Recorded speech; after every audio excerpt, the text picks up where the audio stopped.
warahmatullahi wabarakatuh. Perkenalkan, nama saya Ajeng Restiani, NPM 1901011011. Baiklah, di sini saya akan menyimpulkan materi dari fikih kontemporer karya Dr. Haji Syaifuddin Siddiq MAG. Langsung saja, pembahasan yang pertama mengenai nikah beda agama. Perkawinan beda agama menurut hukum positif. Dalam Undang-Undang Nomor 1 Tahun 1974 Pasal 1 mengenai perkawinan campuran menyatakan bahwa yang dimaksud dengan perkawinan campuran ialah perkawinan orang Indonesia dengan hukum yang berlainan. Rumusan pasal ini tidak jelas apakah dimaksud dengan tunduk pada hukum berlainan. Dilihat karena dari hukum berbeda golongan penduduknya. Pasal 163 membagi rakyat Indonesia menjadi 3 golongan, yaitu yang pertama Eropa, pribumi, dan Timur Asing.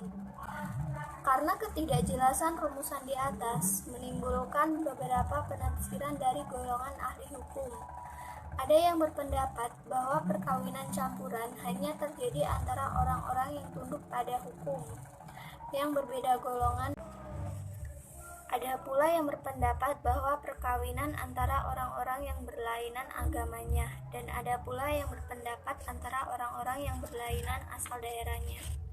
Kemudian hukum Islam tentang pernikahan beda agama sudah dijelaskan pada surat Al-Baqarah ayat 2, yaitu dijelaskan secara tegas bahwa menikahi perempuan musyrik adalah haram. Ayat itu menjelaskan larangan bagi laki-laki mukmin menikah dengan perempuan musyrik, begitu juga sebaliknya. Larangan tersebut muncul disebabkan keyakinan antara keduanya dalam menentukan visi di antara keduanya. Kemudian perkawinan wanita muslimah dan laki-laki non-muslim. Ulama telah sepakat bahwa pernikahan tersebut haram hukumnya. Pernikahan yang ideal adalah yang sama agamanya.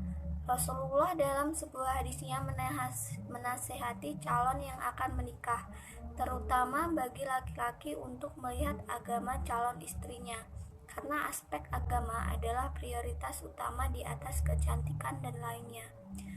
Kemudian masuk ke pembahasan yang kedua mengenai monogami, poligami, dan menikah kontrak. Monogami adalah sistem pernikahan yang memperbolehkan seorang laki-laki menikahi seorang istri pada jangka waktu tertentu. Sedangkan poligami menurut Kamus Besar Bahasa Indonesia adalah sistem pernikahan yang memperbolehkan seorang. Hukum monogami dan poligami tidak terlepas dari ilatnya. Asal perintah monogami dapat berpindah menjadi poligami asal ada ilat yang membenarkannya. Kemudian mengenai nikah mut'ah atau nikah kontrak adalah seorang laki-laki yang menikahi seorang wanita hanya untuk jangka waktu tertentu dengan imbalan tertentu pula. Hukum nikah mut'ah ini secara periode, misalnya hukum pengharaman pada khamar. Selanjutnya mengenai homoseksual dan lesbian. Homoseksual atau gay adalah hubungan seksual pasangan sejenis, yaitu laki-laki dengan laki-laki. Lesbian adalah hubungan seksual pasangan sejenis, yaitu perempuan dengan perempuan. Kemudian istilah homoseksual atau gay dipersempit sehingga hanya diperuntukkan bagi laki-laki, sedangkan hubungan perempuan dengan perempuan digolongkan dalam lesbian. Hukum dari homoseksual dan lesbian telah disepakati oleh para ulama bahwa hukumnya adalah haram. Pelakunya harus dihukum sebagaimana menjatuhkan hukuman pada pelaku zina, yaitu apabila sudah pernah menikah maka wajib dirajam. Namun apabila belum pernah menikah maka harus didera sebanyak 100 kali. Beralih ke pembahasan yang keempat, yaitu mengenai khitan wanita. Khitan wanita telah dikenal pada agama Islam, Yahudi, dan juga Kristen. Khitan pada wanita adalah memotong kulit paling atas pada kelamin yang seperti biji-bijian atau seperti jengger ayam jago. Mengenai hukum khitan pada laki-laki maupun perempuan, tidak ada nas untuk dijadikan pegangan hukum, sehingga dalam menentukan hukumnya perlu dilakukan ijtihad. Beralih ke pembahasan yang kelima, yaitu mengenai zakat hasil tanah yang disewakan. Zakat artinya suci, tumbuh, berkembang, dan berkah. Zakat merupakan kewajiban seorang muslim untuk mengeluarkan harta darinya yang telah memenuhi syarat zakat. Zakat hasil tanah yang disewakan, ulama memiliki dua pendapat yang berbeda, yaitu yang pertama menyatakan bahwa si penyewa yang wajib membayar zakat, sebab ialah yang menerima langsung hasil dari tanah tersebut. Sedangkan pendapat kedua menyatakan bahwa pemilik tanahlah yang wajib untuk mengeluarkan zakat, karena sang pemilik tanah menerima uang sewa dari tanah tersebut.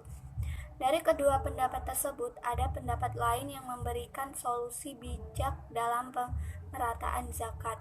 Pendapat dari Abu Zahra, yaitu baik pemilik atau penyewa sama wajibnya mengeluarkan zakat. Beralih ke pembahasan yang keenam mengenai zakat dan pajak. Dalam pembahasan sebelumnya sudah kita ketahui bahwa zakat merupakan kewajiban seorang muslim untuk mengeluarkan harta darinya yang telah memenuhi syarat zakat. Sedangkan kewajiban pajak merupakan bentuk ketaatan kita kepada pemerintah. Untuk pembahasan yang terakhir, yaitu mengenai penjualan di atas harga kontan. Pada zaman sekarang, pembelian barang dapat dilakukan secara kredit, sehingga menimbulkan kebiasaan kepada masyarakat untuk berhutang. Bahkan kebutuhan yang sifatnya hanya keinginan saja, mereka peroleh dengan cara kredit. Sebaiknya kebutuhan yang tidak mendesak tidak dilakukan dengan cara menghutang atau kredit. Rasulullah Shallallahu Alaihi Wasallam adalah orang yang selalu berlindung kepada Allah dari hutang. Beliau senantiasa berdoa, "Ya Allah, aku memohon kepadamu dari dosa dan hutang agar terhindar dari riba dan hukumnya yang berkaitan dengan waktu." Bahwa penjualan barang di atas harga kontan harus ditambahkan alasan bahwa kredit itu bukan disebabkan oleh nilai waktu, tetapi karena hak si penjual barang tersebut. Baiklah, demikian yang dapat saya sampaikan, kurang lebihnya mohon maaf. Wassalamualaikum warahmatullahi wabarakatuh.